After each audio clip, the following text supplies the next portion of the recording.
Hello friend, hi, this is your guide. Today we are going to discuss about this Visionize magazine. ये PT 365 है science and technology का और ये मई 2019 से लेकर फरवरी 2020 तक हम यहाँ पे डिस्कस करेंगे। तो ये आप उनका मैगज़ीन डाउनलोड कर सकते हो उनकी वेबसाइट से।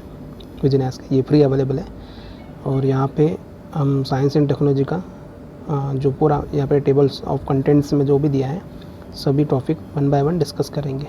उससे पहले मैं एक बात बताना चाहता हूँ आपको, अगर आपने मेरा चैनल यूपीएससी परस्योरेंस सब्सक्राइब नहीं किया होगा तो आप उसे सब्सक्राइब कर सकते हो। और मैंने प्लेलिस्ट बनाई है और इसके भी अलग अलग पार्ट्स आएंगे।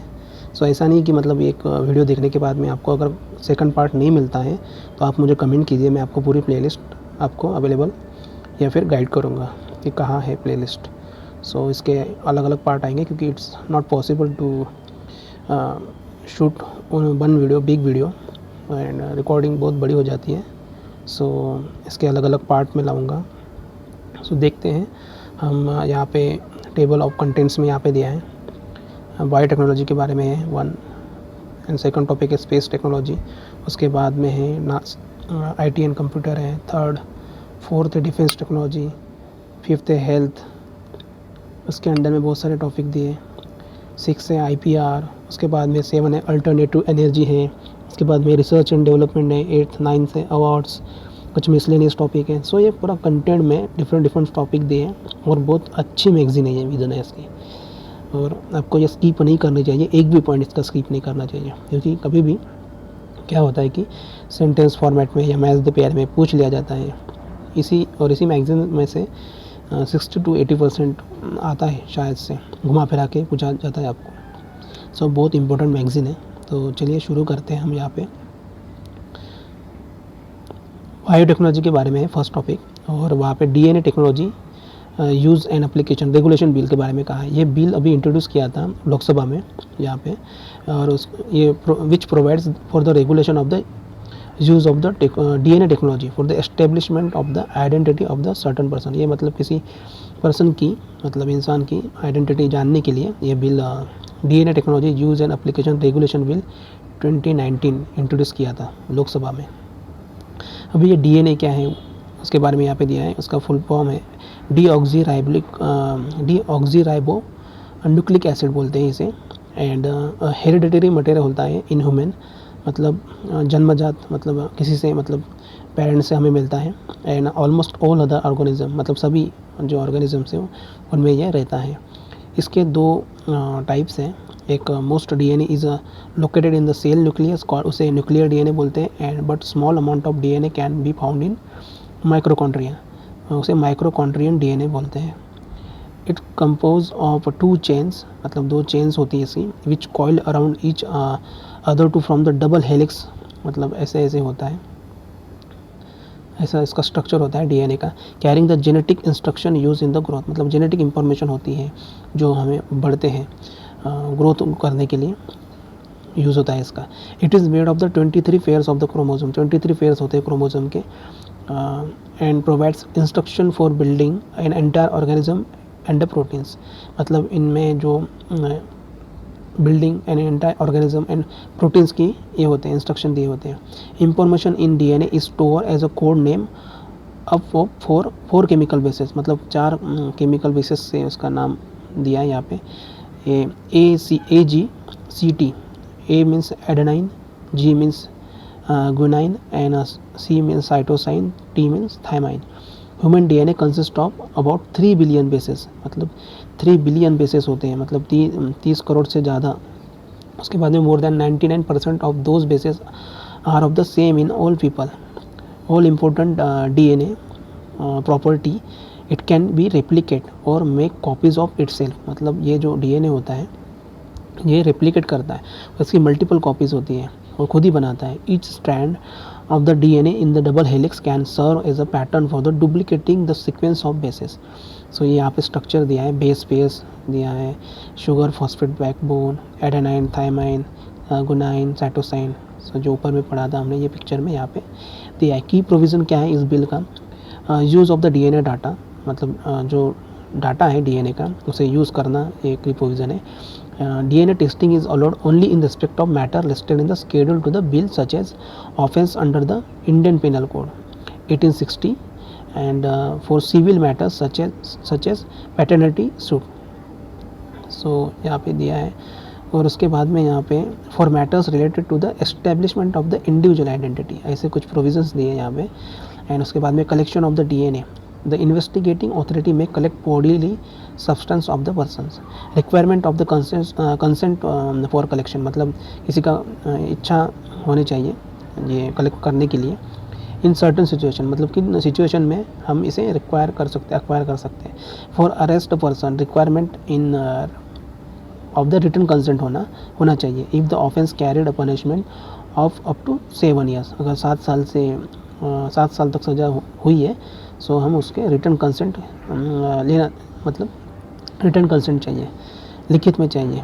अगर उसका डीएनए रिक्वायरमेंट हमें कलेक्शन चाहिए होगा तो। और if the offence carries more than 7 years of the imprisonment और death, consent is not required. So ये बहुत इंपॉर्टेंट है। अगर 7 साल से ऊपर सज़ा हुई हो सो कंसेंट मतलब उसकी ये ज़रूरी नहीं है, परमिशन ज़रूरी नहीं है। डीएनए डाटा बैंक के बारे में दिया है। नेशनल डीएनए डाटा बैंक है and regional DNA data bank will store the DNA profiles in the specified format. कुछ फॉर्मेट दिए। Removal of the DNA profile, मतलब इसका रिमूवल भी कैसे होता है एक बार स्टोर करने के बाद में। The bill provides for the removal of the DNA profiles of the following person of suspect if the police report is filed और कोर्ट ऑर्डर गिवन। और यहाँ पे पुलिस ने रिपोर्ट फाइल की हो और कोर्ट ने ऑर्डर दिए हैं। Of an under trial if court order is given on return request of 4 person who are not a suspect, offender or under trial from the crime scene or missing person index। ऐसे 3 यहाँ पे ये है DNA profiles remove करने के लिए। Establishment of the DNA regulatory board which provide supervise the DNA data bank and DNA laboratories. Penalties for the various offences, इसमें penalties भी दी है, कुछ दंड दिए हैं। Including the disclosure of the DNA information, अगर डीएनए की इंफॉर्मेशन डिस्क्लोज कर दी, और using the DNA sample without authorisation have been provided, मतलब किसी की परमिशन के बिना। उसके बाद में हमारे सेकंड टॉपिक पे आते हैं हम, national guidelines for the gene therapy.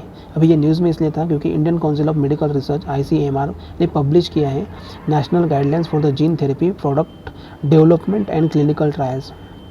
So ICMR ध्यान में रखना, Indian council for the medical research. Gene therapy product के बारे में हम पढ़ते हैं। ये डिफाइन करता है as an any biological entity having the required gene that could introduce the modification in the genome of the therapeutic benefits.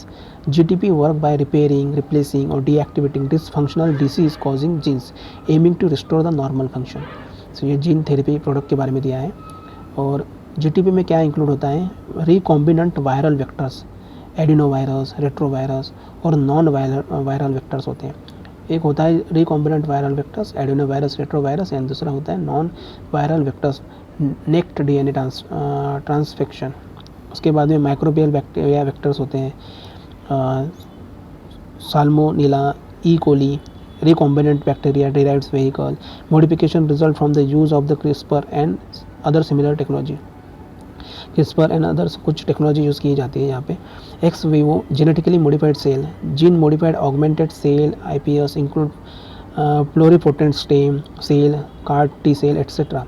Soluble particulate emulsion nano-based intervention containing any form of the genetic material, nucleic acid for the purpose of the clinical gene therapy.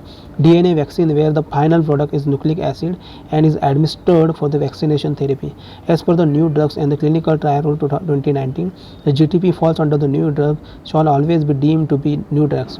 About gene therapy, it refers to the process of introduction, removal or change in the content of an individual genetic material with the goal of the treating the disease and the possibility of the achieving long term cure.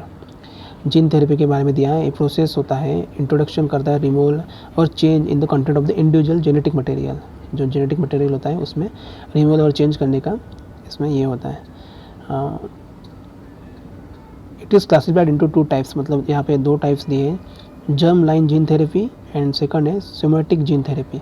सो ये germ line gene therapy के बारे में हम देखते हैं। The concept of the germ line therapy gene therapy is introduced gene modified cell into the germ line that can be transmitted vertically across the generation.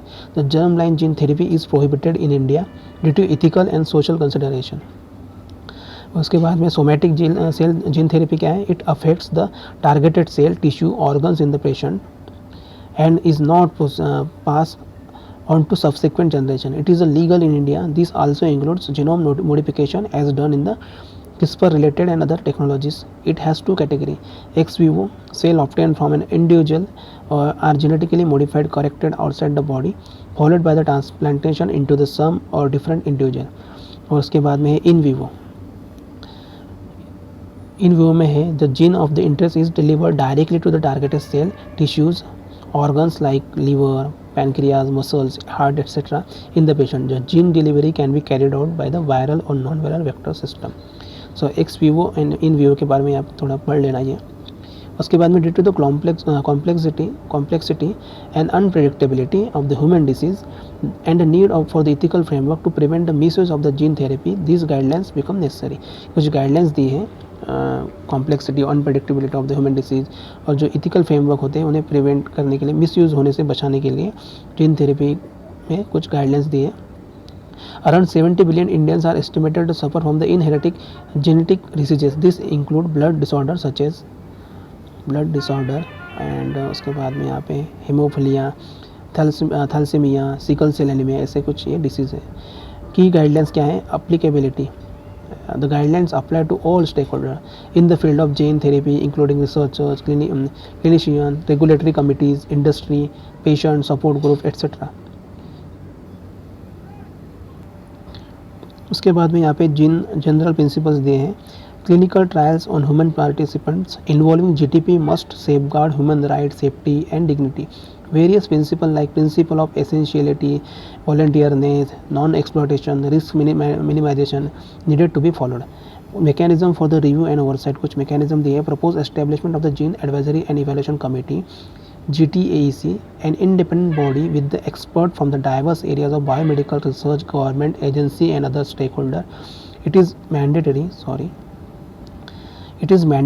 for the all institutions and entities engaged in development of the GTP to establish the Institutional Biosafety Committee. Researchers involving development of the new GTP needs to obtain the approvals of the IBSC and Ethics Committee.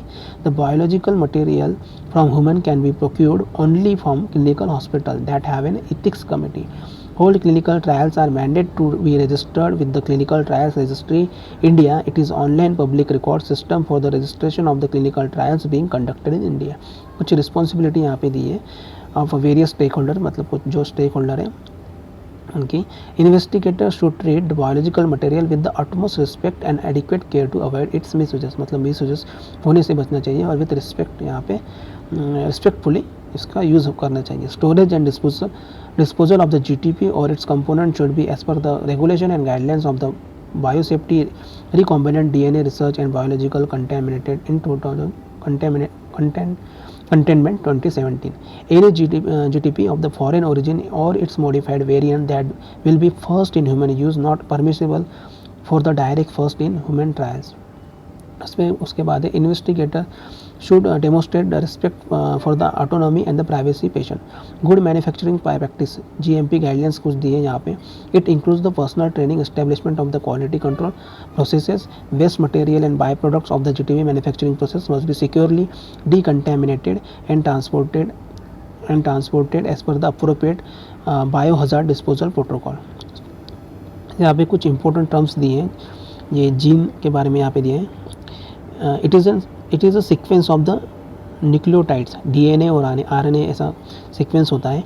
Some genes are act as an instruction to make products like RNA और protein. उसके बाद में genome के बारे में यहाँ पे दिया है. Genome it is the entire DNA, ये entire DNA होता है और sequence of the genes in cell. Simply put, the genome is divided into chromosome contains genes are made up of DNA. So उसके बाद में यहाँ पे दिया इस genome has approximately 3.2 billion DNA base pair होते हैं इसमें. जर्म लाइन के बारे में यहाँ पे दिया inherited genetic material that comes from the egg और स्पर्म, ये इनहेरिटेड होते हैं जेनेटिक मटेरियल और एग से और स्पर्म से हमें मिलते हैं। Pass on to the offspring, मतलब जो बच्चों में पास ऑन होता है, जर्म लाइन। उसके बाद में जीनोम के बारे में यहाँ पे दिया है, genome mapping sequencing. Genome mapping sequencing, it means deciphering the exact order base pair in an individual. The way these base pair arrange variation, mutation in the pattern can provide clues about the individual health and health inherited and acquired. It figure out the order of the nucleotides or base in genome in order to adenine, cytosine, guanines, thymines that are make up an organism DNA. उसके बाद में genotype के बारे में दिया है। Genotype एक pattern होता है जीन का in organism DNA that is responsible for the particular traits. उसके बाद में फेनोटाइप के बारे में दिया है। It refers to the observable physical properties of an organism, this include the organism appearance, development and behaviour.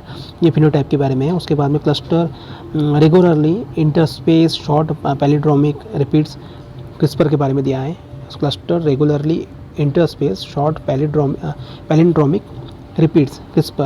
It is a DNA targeting part system which consists of the RNA molecule or the guide designed to bind the specific DNA base through complementary base printing. उसके बाद में है CRISPR associated nucleases, ये Cas9 दिया है, is the nucleus part that cut the DNA, and Lulu and Nana are the world's first gene edited human babies. ये ध्यान में रखना, using CRISPR gene editing से, ये लुलू एंड नाना ये first gene editing humans babies यहाँ पे क्रिस्पर जीन एडिटिंग से पैदा हुए थे। स्टेम सेल्स के बारे में यहाँ पे दिया है। They are special human cells that have the ability to develop into many different types of cell types from muscle cells to brain cells. Somatic cells के बारे में यहाँ पे दिया है। There are any body cells that are not involved in the reproduction. Most cells in the body are somatic cells. They include skin cells, bone cells, red blood cells and many more. तो ये somatic cell के बारे में ध्यान में रखना, ये involve नहीं होते रिप्रोडक्शन में, but most of the cells in the body are somatic cells. उसमें स्किन सेल होते हैं, बोन सेल होते हैं, red blood cells and many more cells. Germ cell के बारे में यहाँ पे दिया है। They are cells that create reproductive cells called gametes. They are found only in the reproductive gland, ovaries in females and testes in males. उसके बाद में रेट्रोवायरस के बारे में दिया है। It is a family of the virus. Retrovirus का it is a family of virus with RNA as a genetic material that can integrate their genome into the DNA of host cell they invade. ट्रांसजेन के बारे में यहाँ पे दिया है। It is a genetic material that is artificially introduced into the genome of the another organism. Next gen sequencing के बारे में दिया है, ये फैसिलिटी के बारे में दिया है। Recently government inaugurated the NSG facility at the centre of the cellular and molecular biology in Hyderabad में। Next generation sequencing NSG facility. उसके बाद में यहाँ पे है NSG technology are different from the Sanger method. अब ये सैंगर मेथड क्या है? Whole genome sequencing in that they provide the massively parallel analysis, extremely high throughput from multiple samples at much reduced cost. The NSG would help the prenatal genetic screening and counseling, thereby generating large scale of the genomic data critical for diagnosis and therapy. Recreated Escherichia, sorry for the pronunciation, E. coli के बारे में यहाँ पे दिया है। Scientists have created the world first organism that has a fully synthetic and radically altered DNA code. मतलब ये fully synthetic है, रेडिकली इसे चेंज किया गया है DNA कोड को, by replacing the gene of E. coli bacteria with the genome synthesize in the lab. E. coli क्या है? Is the strain of bacteria which is normally found in the soil. ये मिट्टी में पाए जाते हैं। And the human गट, मतलब जो हमारा ह्यूमन का गट है, and it survives on the smaller set of genetic instruction. उसके बाद में हमारे थर्ड टॉपिक पे आते हैं मानव ह्यूमन एटलस इनिशिएटिव, जो डिपार्टमेंट ऑफ बायोटेक्नोलॉजी का इनिशिएटिव है। ये लॉन्च किया था Manav human atlas initiative, department of biotechnology, ध्यान में रखना। ये क्या करता है? इसका एम क्या है? To create an open and interactive atlas of the human biology, compiling the curating synthesizing data at the molecular, cellular, tissues, organism level from the scientific and literature public databases. For the first time, Indian scientists will be mapping various single tissues of the human body to have a deeper understanding of the role of the tissues and cells linked to the various diseases. मतलब अभी जो various diseases हैं उनकी उनका पता लगाने के लिए ये टिश्यूज़ एंड सेल से लिंक होते हैं। सो इसका मैपिंग और एवरी सिंगल टिश्यूज़ के लिए, मतलब जो ह्यूमन बॉडी में पाए जाते हैं उसके लिए ये मानव प्रोजेक्ट वुमेन एटलस इनिशिएटिव यहाँ पे लॉन्च किया गया है। पार्टिसिपेटिंग इंस्टीट्यूट कौन से पार्टिसिपेट करते हैं इंस्टीट्यूट, इसमें किन किन ऑर्गेनाइजेशन का इसमें इन्वॉल्वमेंट है? National centre for sale science NCCS and Indian Institute of Science Education and Research IISER Pune. Besides, Persistence Systems Limited has co-funded with the project along with the DBT and is developing the platform. The project can be signed up by the student who are in their final year graduation and above, जो last year में है अभी and उसके ऊपर.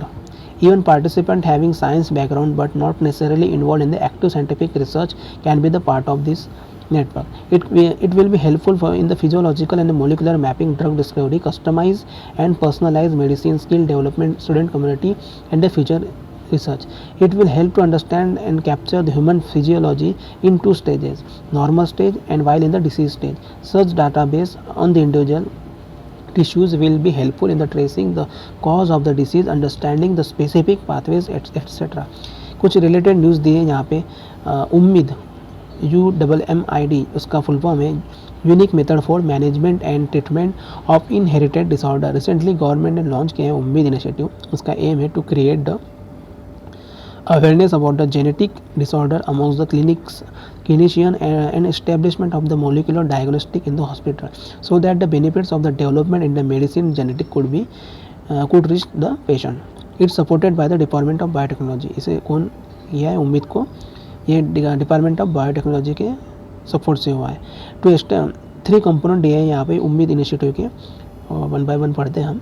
To establishment of the Nidan national inherited disease administration Kendras diagnostic centre है, provides counselling, prenatal testing होते हैं यहाँ पे, डायग्नोसिस होता है, management and multidisciplinary care in the government hospital to produce the skilled clinicians in the human genetics and to understand the screening of the pregnant women and newborn babies for inherited genetic disease in the hospital at the aspirational district. So ये उम्मीद initiative है government का, उसके बारे में थे. Three component थे जो आप पॉज करके थोड़ा पढ़ लो इसे एक बार फिर से. उसके बाद में हम हमारे फोर्थ टॉपिक पे आते हैं, genome India project. Genome India project अभी ये न्यूज़ में था क्योंकि यूनियन गवर्नमेंट ने क्लियरेंस दिया है जीन मैपिंग प्रोजेक्ट को. इसे जीनोम इंडिया प्रोजेक्ट भी कहा जाता है. जीन मैपिंग प्रोजेक्ट को जीनोम इंडिया प्रोजेक्ट कहा जाता है. ये एस्टिमेट है, इसका प्राइस है ₹238 करोड़ इस पर खर्च करने वाले हैं. अबाउट दिस प्रोजेक्ट, ये प्रोजेक्ट के बारे में हम देखते हैं क्या है exactly. The project has been cleared by the Department of the Biotechnology under the Ministry of Science and Technology. So ये ध्यान में रखना है, डिपार्टमेंट ऑफ बायोटेक्नोलॉजी के तहत और ministry of science and technology के अंडर में आता है. It is in the with the budget speech में इसे इनिशिएट किया गया था कि 2 new national level science schemes to map India's genetic landscape to create the comprehensive database. It involves the 20 leading institutions, include the Indian Institute of Science in Bengaluru and few IITs इसमें involved है. उसके बाद में the Center from the Brain Research Autonomous Institute IISc Bangalore will be serve as a nodal point of this project. मतलब ये main है यहाँ पे IISc Bangalore. The first stage of the project will look at the sample of the 10,000 persons from all over the country to form a grid that will enable the development of the reference genome. As a precursor to this project, the Council of the Scientific and Industrial Research CSIR last year conducted a 6-month exercise conducting the whole genome sequence of the 1008 Indian under the India Gene Program. India Gene Program हुआ था अभी 6 month exercise हुई थी यहाँ पे पिछले साल. Significant of this project, मतलब इसका महत्व का है इस प्रोजेक्ट का. Existing the global genetic studies of the human genome project are based mainly on the Caucasian urban middle class sample 95%. उसके बाद में यहाँ पे which are not considered representative of all women. The project will be help develop the indigenous capacity to generate, maintain, analyze, utilize and communicate large scale genome data in the scalable manner. This will help to understand the type and the nature of the disease and trait comprises of the diverse Indian population, will help to develop the precision medicine. It would further improve the scientific understanding of the evolution of the both from the biological intra and interspecies interaction, species ecological interaction etc. and the sociological migration pattern, ritual etc. point of view. इन सब के बारे में यहाँ पे understanding होगी evolution both biological and sociological चीज़ों का. Predictive and preventive healthcare. The outcomes of this project will help in the faster and the efficient diagnosis of the rare genetic disease. DNA deoxyribonucleic acid के यहाँ पे image दिया है. यहाँ पे gene है, बेस पेयर है, क्रोमोसोम है और बहुत सारे यहाँ पे सेल ड्यूरिंग प्रोफेज सेल्स दिए हैं यहाँ पे. सो ये देख लेना आप एक बार. उसके बाद में हमारे 5th टॉपिक पे आते हैं GM क्रॉप के बारे में. यहाँ पे पढ़ते हैं. Recently genetic engineering appraisal committee GEAC ने पूछा है महाराष्ट्र गवर्नमेंट से to initiate the action to stop the cultivation of the illegal herbicide tolerant variety of the BT cotton और ST बीटी कॉटन भी बोलते हैं उसे. मतलब अभी कल्टिवेशन स्टॉप करने के लिए बोला है क्योंकि इलीगल ये हो रहा है. मतलब जो बीटी कॉटन का कल्टिवेशन है क्योंकि ये बीटी कॉटन का कल्टिवेशन बहुत ज़्यादा होता है, एक्सेस में होता है. बट इससे जो मतलब जो सॉइल है फर्टिलिटी, सॉइल की फर्टिलिटी वो ख़राब हो जाती है. और इस GM क्रॉप के बारे में दिया है यहाँ genetically has a gene artificially inserted into the it from the another species to give it some desired properties like pest resistance, herbicide tolerance, drought resistant etc. Currently only GM crop permitted for the cultivation in India is BT cotton. Only यही एक प्रजाति है crop की जो हम permit अभी फिलहाल में यहाँ पे इसकी परमिशन दी गई है. But the several cases of the cultivation of the illegal GM crops brinjal, soybean etcetera have been reported from the across the state in the last few month. मतलब यहाँ पे कुछ इलीगली यहाँ पे ब्रिंजल मतलब जो बैगन होते हैं सोयाबीन का भी यहाँ पे उत्पादन हो रहा है इंडिया में कई जगह पे. There is a well established regulatory framework for the approval of the GM crop as per the rules. Manufacture, use, import, export, storage of the hazardous micro organism, genetically engineer organism and sales 1989 under the Environment Protection Act 1986. STBT cotton. Currently ये only GM cotton permitted to be grown in India are hybrid variety that contain Cry1AC, Cry2AB genes isolated from the soil bacteria Bacillus thuringiensis bt, coding for the protein toxic of the bollworm insect pests. STBT cotton BG cotton 3 involves the addition of the another gene CP4 EPSPS from the another soil bacterium Agrobacterium tumefaciens है. STBT cotton can tolerate the glyphosate, a herbicide variety whose action kill only the weeds pink bollworm not the crop. मतलब ये crop को कोई फ़र्क नहीं पड़ता है but ये जो पिंक बोलवर्म होते हैं कीड़ा होता है उसे किल करते हैं, सिर्फ उसे ही किल करते हैं. In India glyphosate is registered for the use of tree and non crop area. उसके बाद में यहाँ पे जेनेटिक इंजीनियरिंग अप्रेजल कमेटी के बारे में यहाँ पे दिया है. GEAC establish under the ministry of environment, forest and climate change के अंडर में ये आती है. Chain is the apex body of the approval of the activities involving large scale use of hazardous organism and recombinants in the research and industrial production of the environmental angle.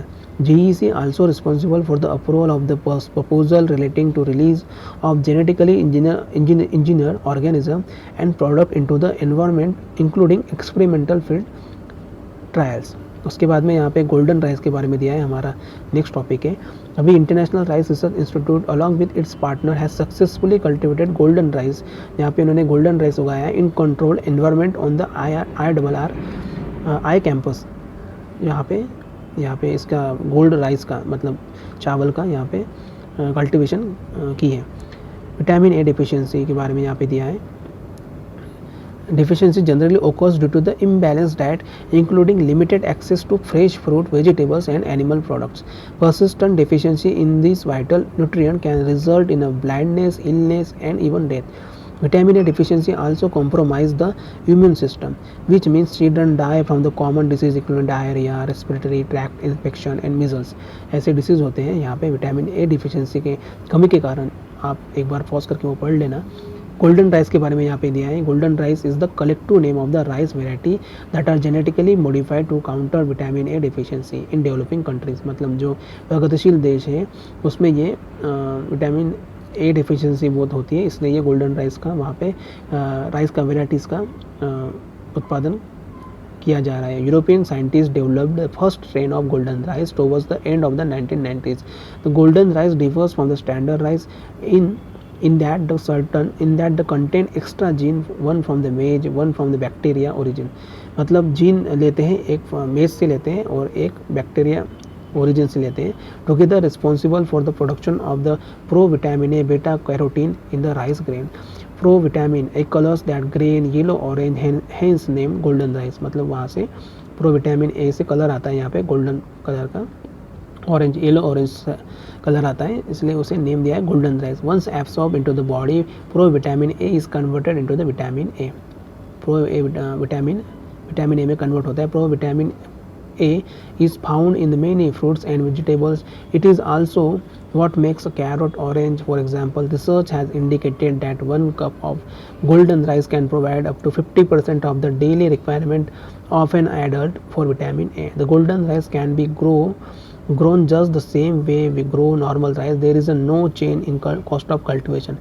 It reduces the water use by up to 30% without any yield loss. It should not be stored for more than 3 months. It may lose its nutrient after that. International Rice Research Institute. It is an independent non-profit research and education institute founded in 1960 by the Ford of the Rockefeller Foundation with the support from the Philippines government. ये international rice institute है, ये Philippines का government support की वजह से यहाँ पे इसे फाउंड किया है 1960 में। ये non profit research educational institute है और ये इंस्टीट्यूट है, हेडक्वार्टर इसका लॉस बैनोस फिलीपाइंस में है और 17 राइस ग्रोविंग कंट्रीज़ है in Asia and Africa. Its regional centre was openly recent in Varanasi. अभी वाराणसी में इंडिया में यहाँ पे खोला गया है इंटरनेशनल राइस रिसर्च इंस्टीट्यूट और it is dedicated to the reducing poverty and hunger through rice science, improving health, welfare of the rich farmer, consumers, and protecting the rice growing environment for the future generation. IRRI is the member of the CGIAR consortium, a global research partnership committed to the food secure for the future. इसका भी ये एक member है। Related information Muktoshri IET 21845। It is a commercial rice variety, एक rice की variety है Muktoshri IET 21845, ये ध्यान में रखना। That is resistant to arsenic. It was developed jointly by the West Bengal agriculture department and the national botanical research institute Lucknow. ये दो है यहाँ पे डिपार्टमेंट है, West Bengal agriculture department and national botanical research institute Lucknow. इन्होंने ये राइस की वेराइटी यहाँ पे कल्टिवेट की है। उसके बाद हमारा सेकंड टॉपिक पे आते हैं हम यहाँ पे स्पेस टेक्नोलॉजी। बट एक काम करते हैं, आज हम ये पार्ट 1 में फर्स्ट टॉपिक ही डिस्कस करते हैं और ये सेकंड टॉपिक है। ये सेकंड टॉपिक हम कल हमारे नेक्स्ट टॉपिक में करेंगे। इसका वीडियो भी हम प्लेलिस्ट में डाल देंगे और ये जो फर्स्ट वीडियो आप देखोगे उसी के बाद में आप प्लेलिस्ट में चले जाना और वहाँ पे ये सेकंड टॉपिक मैंने डिस्कस किया रहेगा वहाँ पे, सो देख लेना। कल मिलते हैं, तब तक के लिए थैंक यू। अगर आपने मेरे चैनल को सब्सक्राइब नहीं किया होगा तो मेरे चैनल को सब्सक्राइब कीजिए, लाइक कमेंट एंड शेयर कीजिए और कमेंट कीजिए कि आपको और कौन कौन सी मैगज़ीन यहाँ पे डिस्कस करना है, मेंस के बारे में बताइए मुझे। और कुछ यहाँ पे मुझे थोड़ा इम्प्रूवमेंट करने की ज़रूरत अगर होगी तो आप मुझे बताइए कि मुझे क्या इम्प्रूवमेंट करना चाहिए। थोड़ा इंटरेक्टिव तरीके से मुझे बताइए और लाइक डिसलाइक जो भी आपको करना है आप कीजिए। बट अगर सामने से रिस्पॉन्स आता है तो मतलब हमें भी लगता है कि थोड़ा यहाँ पे इनपुट या फिर एफ़र्ट देने चाहिए। इसी पॉइंट पे मैं ये वीडियो एंड करता हूँ। कल मिलते हैं। Thank you so much. Good night.